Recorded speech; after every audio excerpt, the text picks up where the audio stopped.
Coach, I think one thing that can be certainly said about you guys tonight is you never really quit. There's the down 14-0 after the first, and then Oregon kept punching, you guys kept punching back. What do you think that says in terms of your team's mental toughness and just their grit?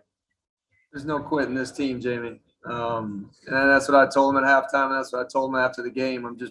I'm proud of their resolve. I'm proud of their togetherness. And we knew we were going to come in here together as one. And whatever happened in those 60 minutes, we're getting on those buses together as one. And, I'm proud of their effort. That's a good football team. I give credit to Oregon. They're tough, physical, and they didn't make mistakes. So we kept punching, we kept swinging, and I think we played 60 minutes of football. We just ended up coming up short.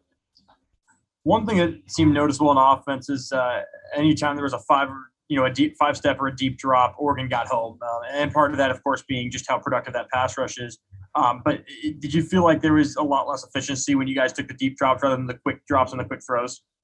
Yeah, I think there was times where Jaden couldn't quite get his feet set and couldn't let route develops, and he was having to get the ball or scramble or try to create some plays just based off of pressure and what we're doing. So we're never to get quite in rhythm in the deep pass game and take the shots that we hoped we could come in and take during the game. So, I give our guys a lot of credit.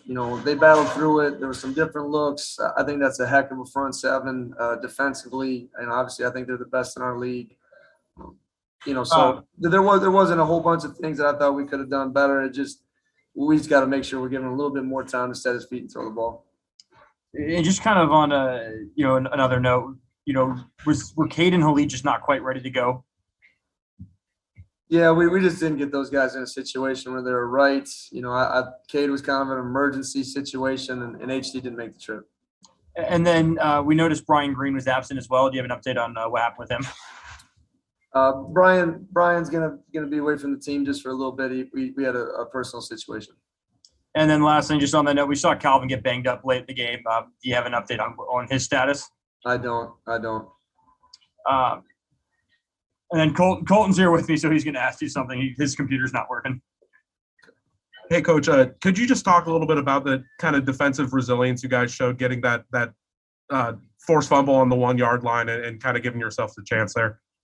I think just like to Jamie's question, our guys aren't going to quit. They're going to keep fighting. They're going to keep battling. And, I think the biggest thing we're looking for in this game is just improvement and keep progressing and our program keep moving forward.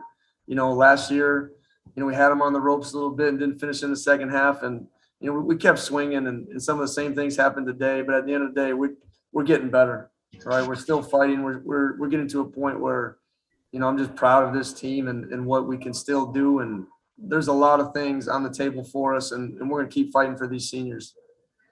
And then just one more thing. What were kind of the keys for Oregon to run like that at 300 yards? Did they do anything unexpected, or was it just kind of them, leaning on it? I think there was a little bit of both. Disappointed with us, stopping the run in the fourth quarter, and they did some different things. I think they handled our movements interior really, really well and got some movement. And then at the end of the game, I thought we got tired and they wore us down and we didn't tackle as well as we could. And that's on me. I got to put our guys in better position to stop the run. We know they're running, and that's my number one job. So that really falls on me. Thank you. Again, if you have any questions for Coach Jake Dickert, please raise your hand and we'll call on you. Coach, next one's going to be Tom Ebbett from the Daily Evergreen. Go ahead, Tom. Hey, Coach. After the ASU victory, you said that the third quarter was a possible turning point in that game. Would you say that the third quarter tonight was a turning point? Yeah, absolutely. And I think it really started in that first drive. They come out, they get the short field, they end up punching the touchdown and took a little bit of the air out of our sails of kind of battling back in the first half.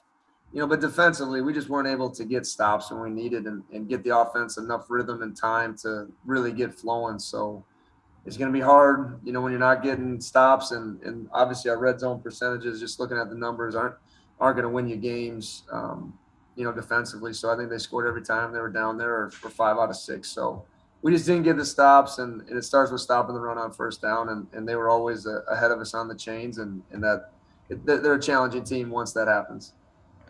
Right, and then one more question for you, Coach. They got Thibodeau on the defensive line.